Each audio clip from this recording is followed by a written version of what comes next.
83వ కీర్తన మొదటి వచనం.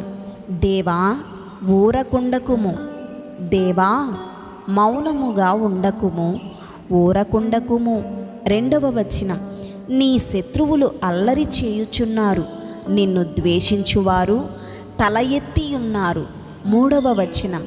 నీ ప్రజల మీద వారు కపటోపాయములు పన్నుచున్నారు, నీ మరుగు జొచ్చిన వారి మీద ఆలోచన చేయుచున్నారు. 4వ వచనం. వారు ఇశ్రాయేలును పేరు ఇకను జ్ఞాపకము రాకపోవునట్లు జనముగా నుండకుండా వారిని సంహరించుదము రండని చెప్పుకొనుచున్నారు. 5వ వచనం.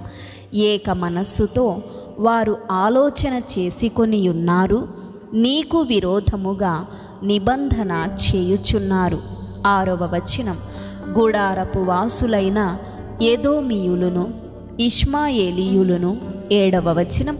మోయాబీయులను, హగ్రీయీలును, గెబలు వారును, అమ్మోనీయులను, అమాలేకీయులను, ఫిలిస్తీయులను, తూరు నివాసులను నీకు విరోధముగా నిబంధన చేసుకొని ఉన్నారు.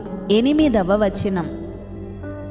అష్షూరు దేశస్థులు వారితో కలిసి ఉన్నారు, లోతు వంశస్థులకు వారు సహాయము చేయుచున్నారు. 9వ వచనం.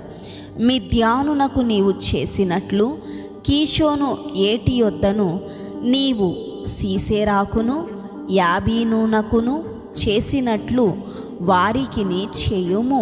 10వ వచనం. వారు ఏందోరులో నశించిరి, భూమికి పెంట అయిరి. 11వ వచనం. ఓరేబు జెయేబు అనువారికి నీవు చేసినట్లు వారి ప్రధానులకును చేయుము. జబహు సల్మున్నా అనువారికి చేసినట్లు వారి సకల రాజులకును చేయుము. 12వ వచనం. దేవుని నివాస స్థలములను మనము ఆక్రమించుకొందమని వారు చెప్పుకొనుచున్నారు. 13వ వచనం.